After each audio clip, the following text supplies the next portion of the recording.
হৰে কৃষ্ণ।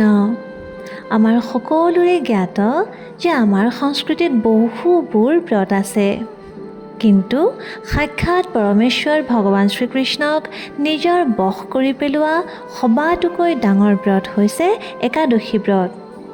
কাৰণ এই একাদশী ব্ৰত হৈছে ভগৱান শ্ৰীকৃষ্ণৰ অত্যধিক প্ৰিয়। এইবাবেই আমাৰ আচাৰ্যসকলে ইয়াক মাধৱ তিথি বুলিও কয়। আৰু এনেইতো প্ৰত্যেকটো বছৰতে ২৪টা একাদশী থাকে, কিন্তু যেতিয়া পবিত্ৰ অধিক মাহ অথবা পুৰুষোত্তম মাহ সমাগত হয়, তেতিয়া আৰু ২টা একাদশী বাঢ়ি যায়। অৰ্থাৎ তেতিয়া একাদশীৰ সংখ্যা ২৪ৰ পৰা বৃদ্ধি হৈ ২৬টা হৈ পৰে। তাৰে এটা হৈছে পদ্মিনী একাদশী আৰু আনটো হৈছে পৰম একাদশী।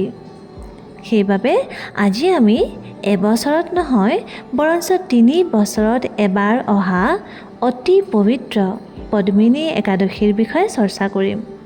আৰু শাস্ত্ৰত ইয়াক বাকী সকলো একাদশীৰ তুলনাত অত্যন্ত দুৰ্লভ তথা ফল প্ৰদানকাৰী বুলি উল্লেখ কৰিছে। কল্পনা কৰকচোন, য'ত এটা সাধাৰণ একাদশী তিথি পালন কৰিলেই মনুষ্যৰ জন্ম জন্মান্তৰৰ পাপ ক্ষয় হৈ পৰে, তেন্তে সাক্ষাৎ ভগৱান পুৰুষোত্তমৰ প্ৰতি সমৰ্পিত এই বিশেষ মাহৰ একাদশীৰ প্ৰভাৱ কিমান গভীৰ তথা প্ৰভাৱশালী হ'ব পাৰে।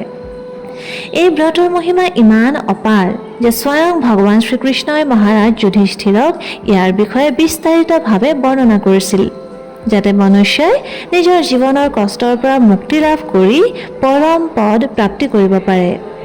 আৰু ২০২৬ বৰ্ষৰ এই পবিত্ৰ পুৰুষোত্তম মাহৰ প্ৰথমটো একাদশী তিথি পৰিছে অহাকালিলৈ, অৰ্থাৎ ২৭ মে' বুধবাৰে। আহকচোন আজি আমি এই পবিত্ৰ একাদশীৰ বিষয়ে সংক্ষিপ্ততে শ্ৰৱণ কৰোঁ। এবাৰ যুধিষ্ঠিৰ মহাৰাজে ভগৱান শ্ৰীকৃষ্ণক জিজ্ঞাসা কৰিলে যে, হে জনাৰ্দন, অধিক মাহৰ শুক্লপক্ষত সমাগত হোৱা একাদশীৰ নামনো কি? এই একাদশীৰ পালন কিদৰে কৰা হয়?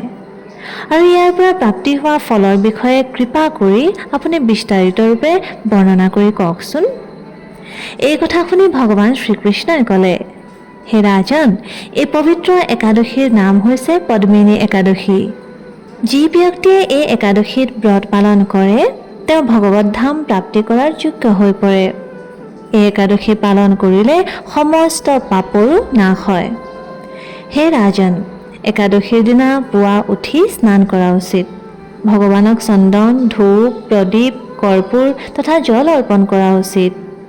ভগৱানৰ নাম জপ কৰা উচিত আৰু কোনো ধৰণৰ প্ৰজল্প অৰ্থাৎ অৰ্থহীন বাৰ্তালাপ কৰা উচিত নহয়। গোটেই দিনটো ভগৱানৰ নাম, ৰূপ তথা গুণৰ শ্ৰৱণ তথা পঠন কৰা উচিত।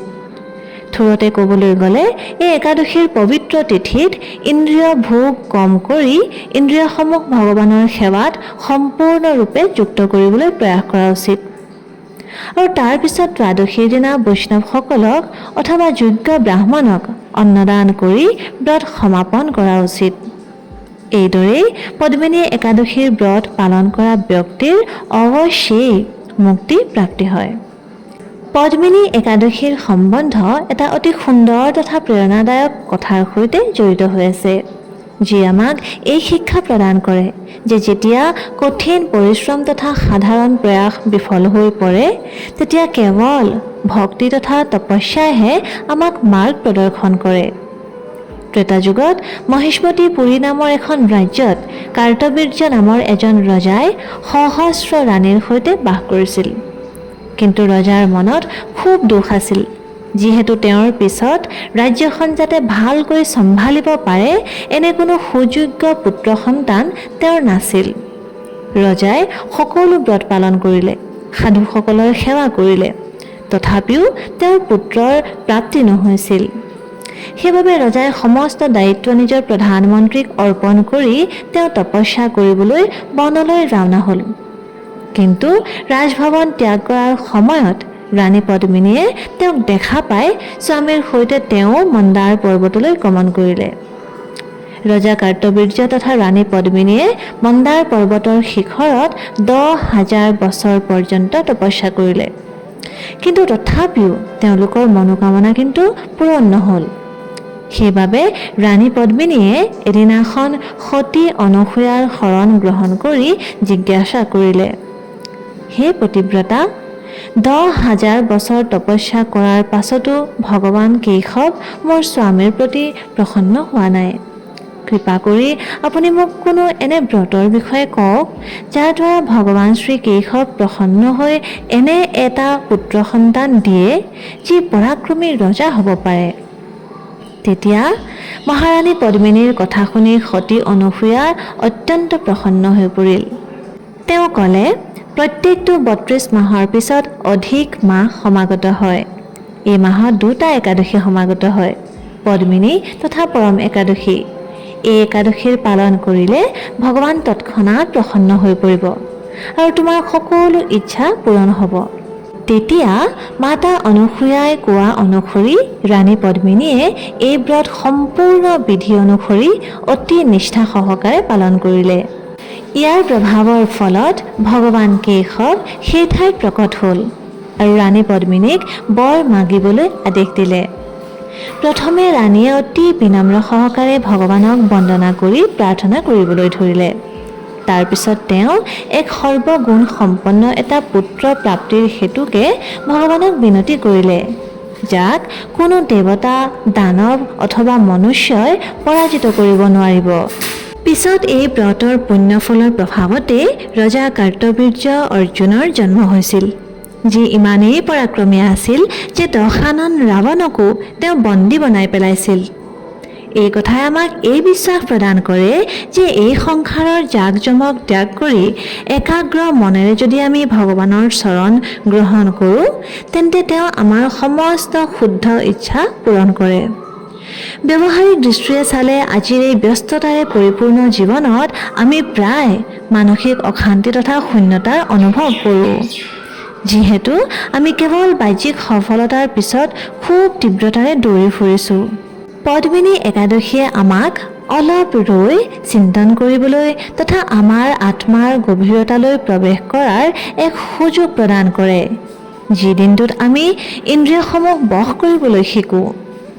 এই দিনটোত অন্নৰ ত্যাগ কৰি কেৱল ভগৱানৰ নাম জপ কৰাই আমাৰ চেতনাক সম্পূৰ্ণৰূপে শুদ্ধ কৰি তুলিব পাৰে আৰু আমাক এই উপলব্ধি কৰোৱায় যে বাস্তৱিক শক্তি ভৌতিক সংসাধনত নহয়, বৰঞ্চ আধ্যাত্মিক অনুশাসনৰ দ্বাৰাহে প্ৰাপ্তি হয়। শাস্ত্ৰৰ অনুসৰি যি ব্যক্তিয়ে পদ্মিনী একাদশীৰ দিনা গোটেই ৰাতি উজাগৰে কটাই ভগৱানৰ দিব্য লীলাৰ গুণগান কৰে, কীৰ্তন কৰে, তেওঁ অশ্বমেধ যজ্ঞ কৰাৰ সমান ফল প্ৰাপ্তি কৰে। এই ব্ৰতৰ মহিমাৰ আৰু এটা সুন্দৰ দিশ এয়াও যে ই বিশেষ ৰূপে অধিক মাহতহে সমাগত হয়, যিটোক ভগৱানে নিজৰ নাম পুৰুষোত্তম প্ৰদান কৰিছে। এই মাহত কৰা ভক্তিৰ ফল কোটি কোটি গুণে অধিক হৈ পৰে। সেইবাবে পদ্মিনী একাদশীত কৰা ক্ষুদ্ৰ প্ৰয়াসেও আমাক বৈকুণ্ঠ ধামৰ দুৱাৰ পৰ্যন্ত লৈ যাব পাৰে। এই দিনটো কেৱল ভোকত থকাৰ বাবে নহয়, বৰঞ্চ নিজৰ ভিতৰত নিহিত হৈ থকা বদ গুণবোৰ ত্যাগ কৰাৰ তথা ভগৱান শ্ৰীকৃষ্ণৰ প্ৰতি প্ৰেমক জাগৃত কৰাৰ দিন হয়। যেতিয়া আমি পবিত্ৰভাৱেৰে এই ব্ৰত পালন কৰোঁ, তেতিয়া আমাৰ পৰিয়াললৈ সুখ শান্তিৰ আগমন ঘটে আৰু অন্তিম সময়ত আমাক যমৰজাৰ ভয়েও নচটুৱায়। সাৰাংশতে ক'বলৈ গ'লে আমি এই কথা বুজি পোৱা উচিত যে জীৱনৰ অন্তত আমাৰ সৈতে কেৱল আমাৰ ভক্তি তথা আমি কৰা কৰ্মৰ ফলবোৰহে যায়। পদ্মিনী একাদশী এনে এটা উপহাৰ যিটো ভগৱানে আমাক কেৱল এইবাবেই প্ৰদান কৰিছে যাতে আমি নিজৰ ভুল ত্ৰুটিসমূহ শুধৰণ কৰিব পাৰোঁ আৰু তেওঁৰ সৈতে নিজৰ হেৰুৱাই পেলোৱা সম্বন্ধ পুনৰ স্থাপন কৰিব পাৰোঁ। যিদৰে ৰাণী পদ্মিনীয়ে ধৈৰ্য তথা বিশ্বাসৰ সৈতে ফল প্ৰাপ্তি কৰিলে, ঠিক সেইদৰে আমিও এই দুৰ্লভ অৱসৰ হেৰুওৱা উচিত নহয়। তেন্তে আহক আমি সকলোৱেও ভগৱানৰ সৰ্বাধিক প্ৰিয় এই অধিক মাহত সমাগত হোৱা পদ্মিনী একাদশীৰ খুব নিষ্ঠা সহকাৰে পালন কৰোঁ, ভগৱানক প্ৰসন্ন কৰোঁ, নিজৰ পাপৰ ক্ষয় কৰোঁ আৰু জীৱনৰ পৰম লক্ষ্য প্ৰাপ্তি কৰাৰ প্ৰয়াস কৰোঁ। আপোনালোকৰ সকলোকে পদ্মিনী একাদশীৰ হিয়া ভৰা ওলগ জনালোঁ। ধন্যবাদ। হৰে কৃষ্ণ।